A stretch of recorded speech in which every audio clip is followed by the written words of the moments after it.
পৃথিবীর বুকে সবচেয়ে পবিত্র সবচেয়ে নিরাপদ স্থান কোনটি? আপনার হৃদয় নিশ্চয়ই এক বাক্যে উত্তর দেবে, পবিত্র কাবা ঘর। কিন্তু যদি আপনাকে বলি এমন একদিন আসছে যেদিন এই পৃথিবীর বুকেই পবিত্র কাবা ঘরকে ইঁটের পর ইঁট খুলে টুকরো টুকরো করে ধ্বংস করা হবে, আর সবচেয়ে অবাক করা বিষয় হল সেই ভয়াবহ দৃশ্য চোখের সামনে ঘটার পরও পৃথিবীর বুকে বেঁচে থাকা একজন মুসলমানও তাকে বাধা দিতে আসবে না, কেউ একটা শব্দ উচ্চারণ করবে না। কিন্তু কেন? কি এমন ঘটবে সেদিন? কোথায় হারিয়ে যাবে কোটি কোটি মুসলমান? আজ আমরা এমন এক রোমহর্ষক ভবিষ্যতের গল্প শুনব যা আপনার হৃদয়কে কাঁপিয়ে দেবে, চোখের কোণে জল এনে দেবে। একটু চোখ বন্ধ করে কল্পনা করুন তো, মক্কার সেই পবিত্র প্রাঙ্গণ, যেখানে পা রাখলেই পৃথিবীর সমস্ত ক্লান্তি, সমস্ত কষ্ট যেন এক নিমেষেই ধুয়ে মুছে সাফ হয়ে যায়।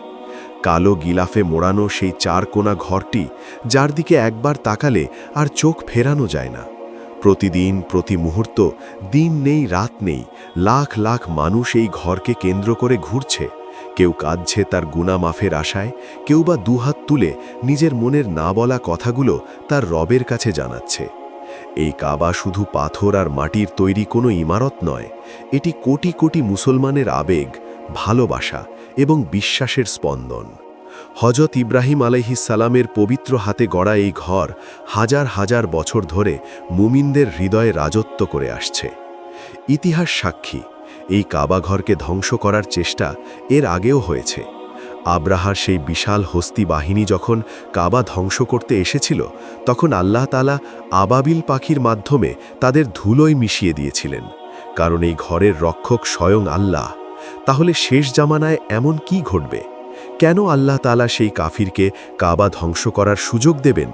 কেন সেদিন কোনো আবাবিল পাখি আকাশ থেকে নেমে আসবে না? এই প্রশ্নের উত্তর লুকিয়ে আছে আমাদের প্রিয় নবী হজরত মুহাম্মদ সাল্লাল্লাহু আলাইহি ওয়াসাল্লামের একটি হৃদয় বিদারক হাদিসের মাঝে। রাসূল সাল্লাল্লাহু আলাইহি ওয়াসাল্লামের ভবিষ্যৎবাণী কখনোই মিথ্যা হতে পারে না। তিনি কিয়ামতের পূর্ব মুহূর্তের এমন কিছু ঘটনার কথা বলে গেছেন যা শুনলে যে কোনো মুমিনের গায়ে লোম খাড়া হয়ে যাবে। তিনি জানিয়েছেন, কিয়ামতের একেবারে কাছাকাছি সময়, যখন পৃথিবীর আয়ু প্রায় শেষ হয়ে আসবে, তখন আবিসিনিয়া বা বর্তমান ইথিওপিয়া থেকে এক বিকট দর্শনের কাফির আবির্ভূত হবে। হাদিসের ভাষায় তাকে বলা হয়েছে জুল সুয়াই কাতাইন, যার অর্থ হল চিকন ও দুর্বল পায়ের অধিকারী এক ব্যক্তি। এই সেই অভিশপ্ত ব্যক্তি যার হাতে লেখা রয়েছে পবিত্র কাবা ঘরের পতন। কিন্তু আপনার মনে নিশ্চয়ই একটি প্রশ্ন বারবার উকি দিচ্ছে। বর্তমানে পৃথিবীতে প্রায় 200 কোটির বেশি মুসলমান, কোটি কোটি হাফেজ, আলেম আর সাধারণ ধর্মপ্রাণ মানুষ, তারা কি চোখের সামনে কাবার এই অবমাননা মেনে নেবে না? তাদের রক্ত কি একটুও টকবক করে উঠবে না? উত্তরটা হলো না, তারা কেউ বাধা দেবে না। কারণটি জানলে আপনার বুকের ভেতরটা হয়তো হু হু করে কেঁদে উঠবে। কাবা ধ্বংসের সেই দিনটিতে এই বিশাল পৃথিবীর বুকে আল্লাহ বলার মতো একজন মানুষও অবশিষ্ট থাকবে না। কিভাবে খালি হয়ে যাবে এই পৃথিবী? আসুন একটু পেছনের দিকে যাই।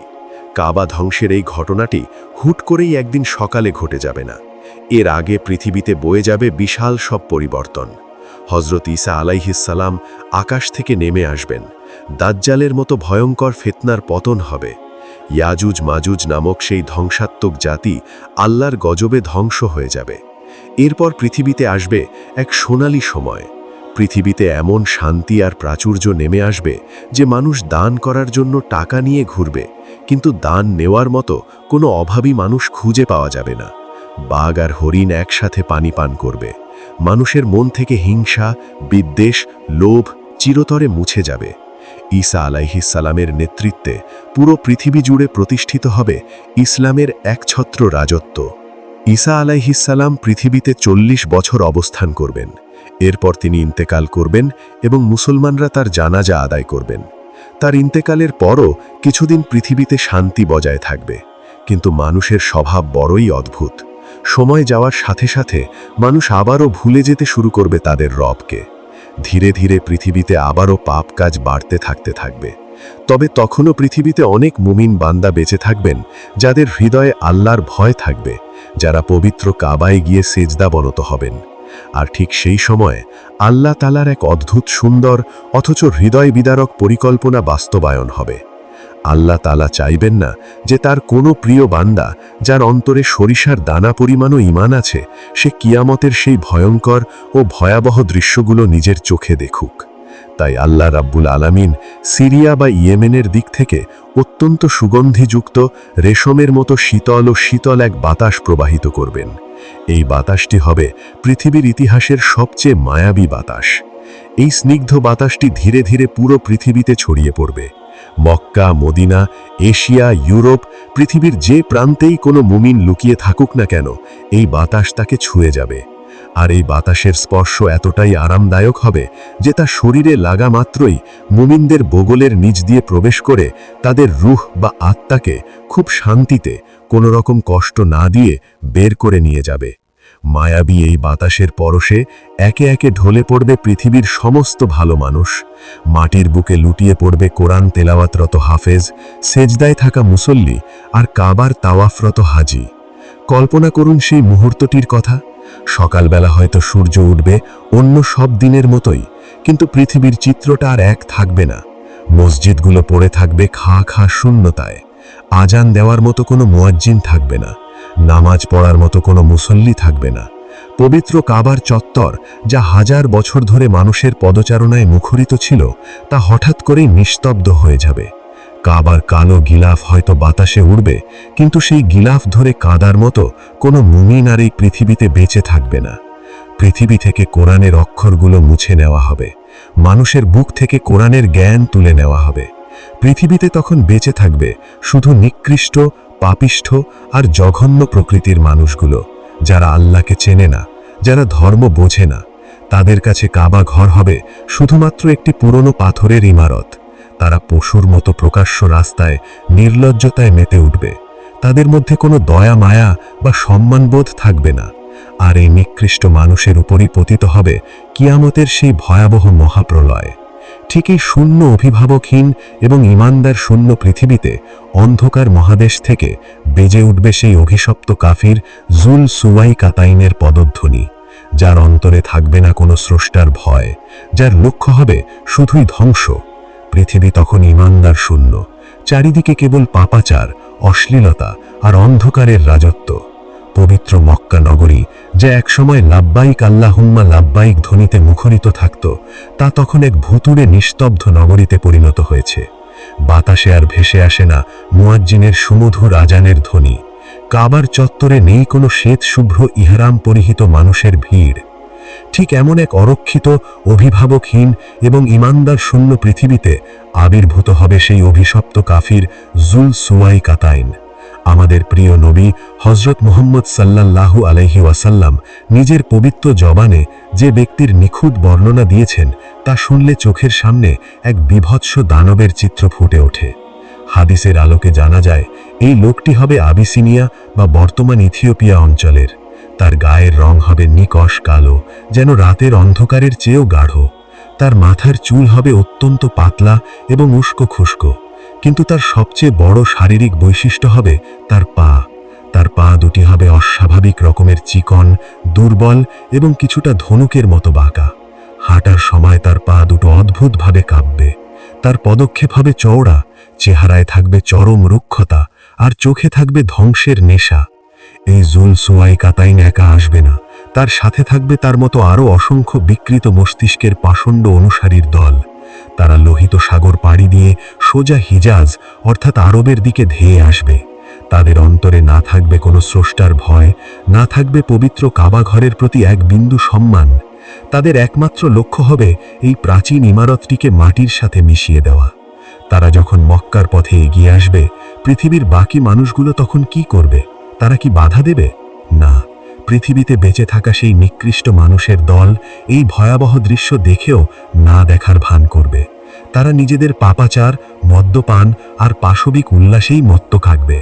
কাবার মতো পবিত্র স্থান ধ্বংস হতে চললেও তাদের বুকে একটুও কাঁপুনি ধরবে না, কারণ তাদের অন্তর থেকে ঈমান আর ধর্মের সমস্ত অনুভূতি অনেক আগেই মুছে নেওয়া হয়েছে।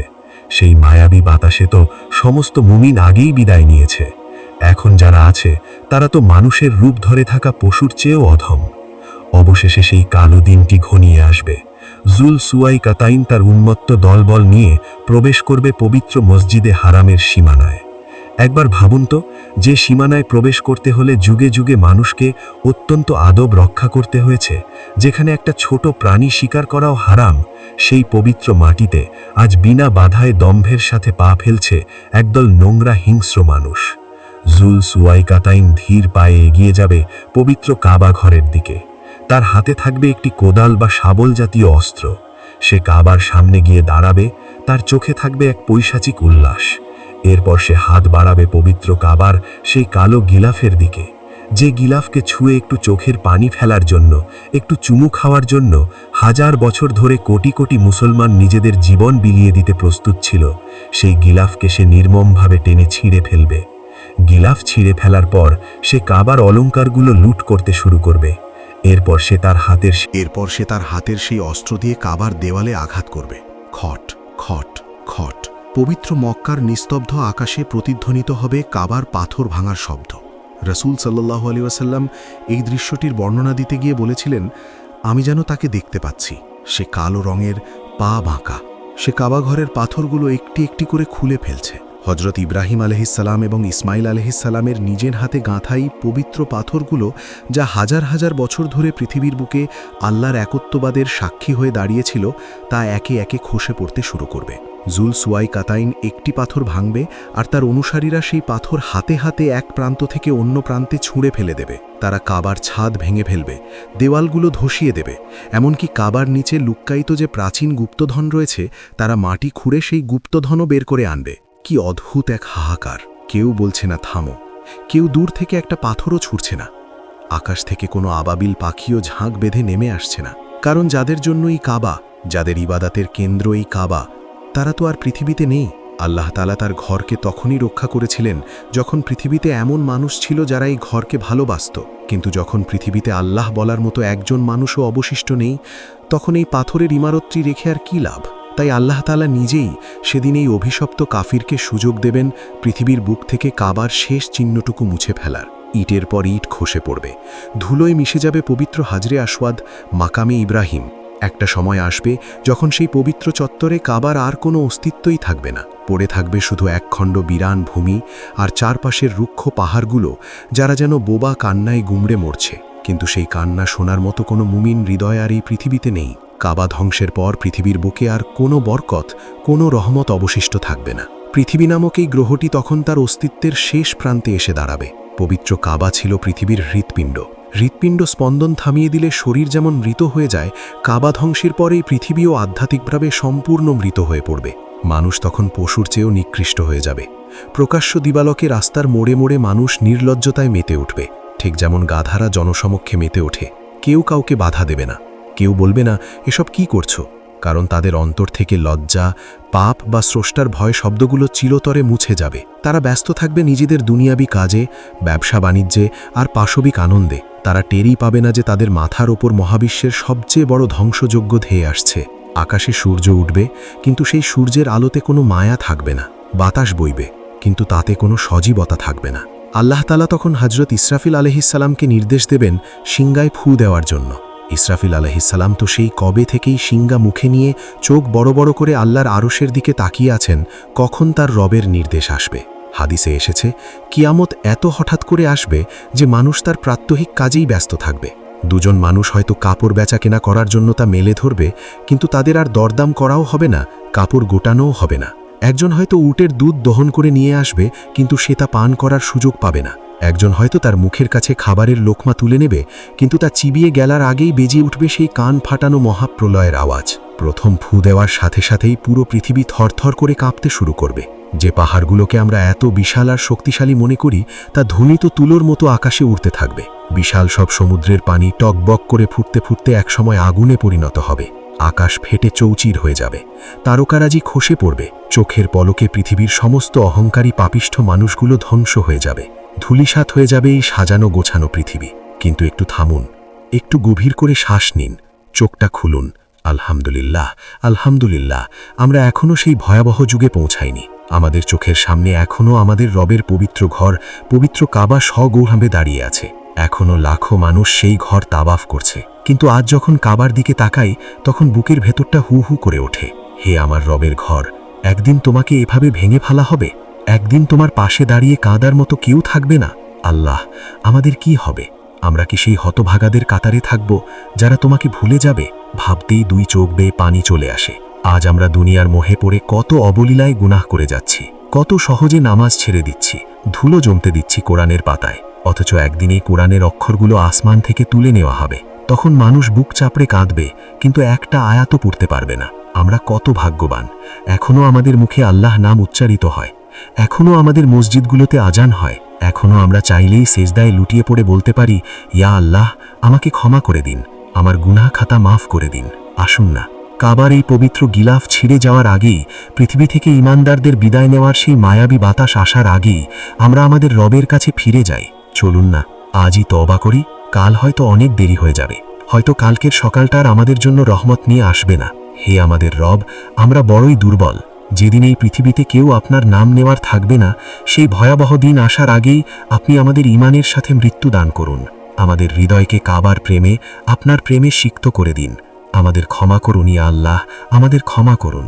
আমাদের চ্যানেলে ভিডিওগুলো ভালো লাগলে অবশ্যই আমাদের খিলাফত ইনফো চ্যানেলটিকে সাবস্ক্রাইব করবেন। দেখা হবে পরের ভিডিওটায়।